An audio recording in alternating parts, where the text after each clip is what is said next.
why would a group of friends that are innocently encouraged to do something try and hide an accident? Because they were scared of consequences. Like, Why were they scared of if they weren't doing anything wrong, why were they scared of the consequences? Because like they're still young and they didn't want to. What has your horror research taught you in the past? The secondary characters that die in horror, what do they all have in common? What do you mean? Like They tend to represent negative aspects of society, don't they? So you've got the bitchy girl, yeah, that dies. You've got the couple that engage in, you've got the pervert that dies. You've got the people that engage in drugs and alcohol, they die. Yeah. So one thing that your research informed all of you of, deaths happen as a result of moral panics. Okay. So society at the time may very well have been worried about young people engaging in sexual activity. At the times the film made, people are worried about young people engaging in alcohol and drug abuse. Yeah.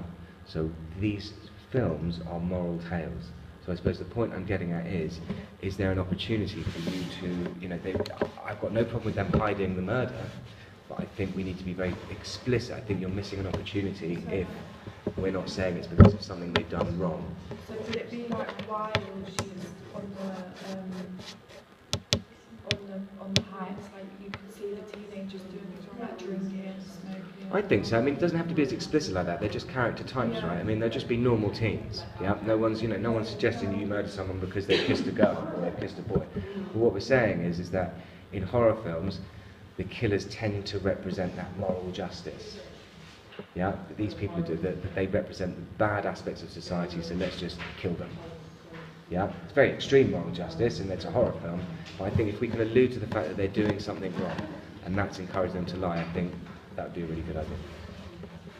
Yeah, so then the following summer, the one that died is kind of like a paranormal type of thing. She comes back and she kills them through their greatest fears, and she knows them because they were close friends. Okay, so we're getting somewhere now. So this is a film that is, so maybe they were encouraging her to face her fears because that's the ultimate adrenaline rush. Yeah. So it's all about that instant gratification and that hedonism. So maybe they're searching for the ultimate high, the ultimate extreme high, and facing your fear is that high. So now we're getting somewhere. Yeah.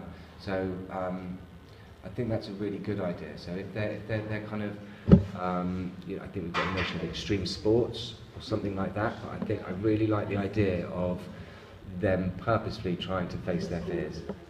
Yeah, as a means of kind of enlightenment, as a means of getting a buzz, okay? And I think in that sense, she then died, and that fits in perfectly well that she spends the rest of the summer killing people trying to get them. Yeah? I think there's still an opportunity to have the negative aspects of society. I think so we've got to ask anybody, what motivates someone to kind of put themselves to the point of danger. Yeah? I think there's some really exciting opportunities. I think we can all identify with fear. So what I think would be really exciting is a little bit like Saw, when as a viewer we want to watch it to see the inventiveness of the murder. I want to watch your film to see the inventiveness of how people express their fears. What fears are you going to express? One was drowning. We could have used we could use a bath or something, and just like the camera is just over the person, and just like they're having headphones in their ears, and they're just drowned. Yeah. I think we need to think more about that. I think. I didn't just thought about it now. I think, is there an opportunity to, if we're talking supernatural, can they drown without being in the water? Is someone just going to have water just come out of their nose, spurt out of their mouth, like that, and then suddenly choking?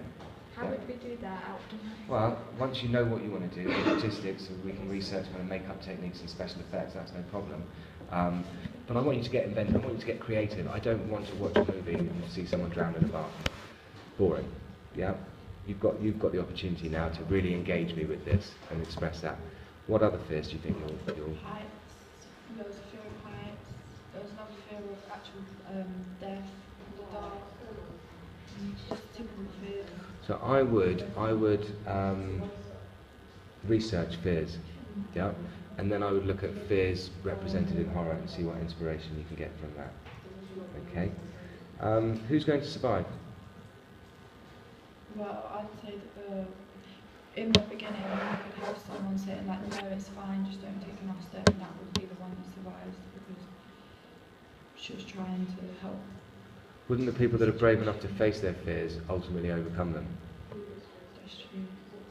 Something for you to think about, because I think it is quite relevant. You know, you want to make a point that in this world, in order to survive, you need to be this kind of person. So traditionally, it was the final girl was someone who was pure, yeah, who didn't engage in any sexual activity, who didn't drink, who didn't smoke, who was a good girl, yeah, and she would be the one. You might, you know, that was 25 years ago. You may want to change that idea and say, actually, we refuse to represent women in that way, and actually we believe that these qualities will now survive in 2017. Yeah? I'm really interested to hear a name of your film. I haven't really thought about that yet, but you'll have to revolve around fear. Okay. Yeah, I think there's lots of opportunities for you to look at films that do deal with fear, and let's see what we can work out from there.